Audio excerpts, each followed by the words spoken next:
श्री कुंज बिहारी श्री हरदास 26वां अध्याय।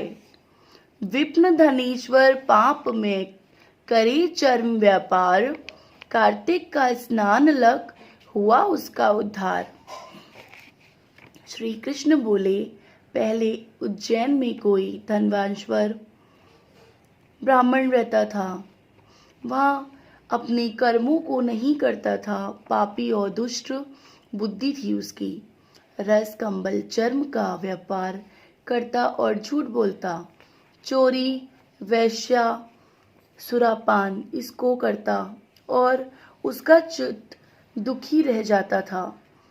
खरीद फरोख्त का कार्य करता हुआ वह धनेश्वर कभी महर्षि की बसी महाश्मतिपुरी में जा पहुंचा, जो पवित्र नदी नर्मदा इसको परकोटा हो रही थी। वहां धनेश्वर ने कार्तिक स्नान करने वाले को देखा।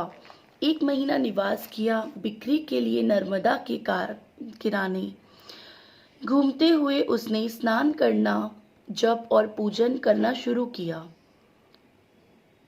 ब्राह्मणों को देखा।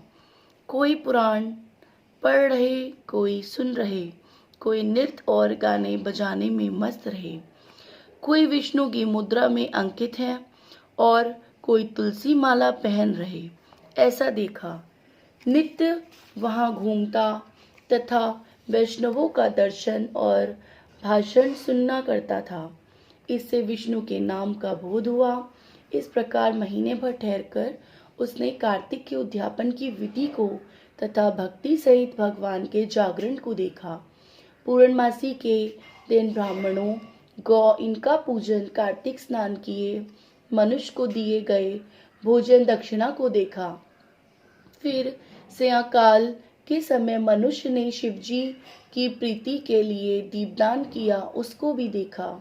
फिर पूजन आदि को देखकर उसने धनेश्वर घूम रहा था। तभी काले सर्प ने उसे काट खाया। वह व्याकुल होकर गिर पड़ा। मनुष्य उसको गिरा देखा और चारों ओर इकट्ठा हो गए और तुलसी मिले जल उसके मुख में डाला। यम के किंकर यमदूत उसे मरे हुए को बांधकर कोड़ा मारते हुए यमराज की सहमरी पुरी में ले गए।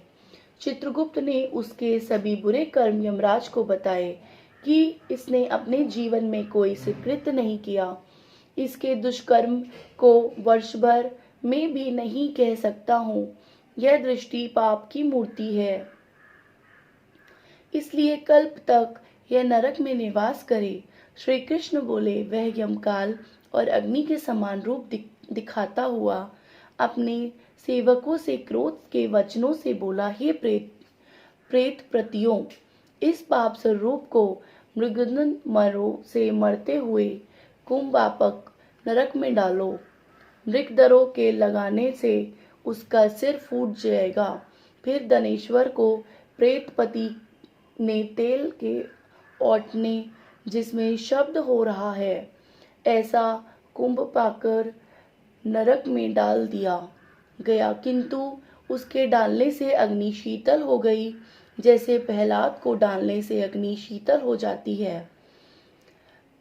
प्रेतपति ने व्यसमुख होकर सब वृतांत यमराज को जाकर बतलाया। यमराज प्रेतपति को बातें सुनकर विस्मय से विचार करने लगे। तब वहां नारद जी आ पधारे। यमराज ने उनका पूजन किया। उस धनेश्वर को वहां देखकर नारद जी बोले, हे अरुणनंदन, यह व्यक्ति नरक भोगने के लिए नहीं है, क्योंकि इसने अंतिम समय में नरकों को दूर करने वाला कर्म किया। जो पुण्य करने वाले का दर्शन, स्पर्श तथा संभाषण सुनता है, वह पुण्य के 6ठे अंश को पाता है। इस धनेश्वर ने अनगति कार्तिक व्रतियों का संरक्षण किया है, इसलिए इसमें पुण्य का 6ठा अंश है, इसलिए उनकी सेवा की है। इससे संपूर्ण व्रत का भागी है, क्योंकि व्रत से मिले पुण्य की संख्या नहीं। भगवान कार्तिक का व्रत करने वाले मनुष्यों को बड़े पापों से के भी अपने तज से दूर कर लेते हैं। अंत समय में तुलसी मिले हुए नर्मदा जल से वैष्णवों ने उनको स्नान कराकर भगवान का नाम सुनाया। इससे उनके सारे पाप समस्त दूर हो गए। उत्तम गति को प्राप्त योग विष्णु की इस पर कृपा है, इसलिए नरक में ना घेरा जाए।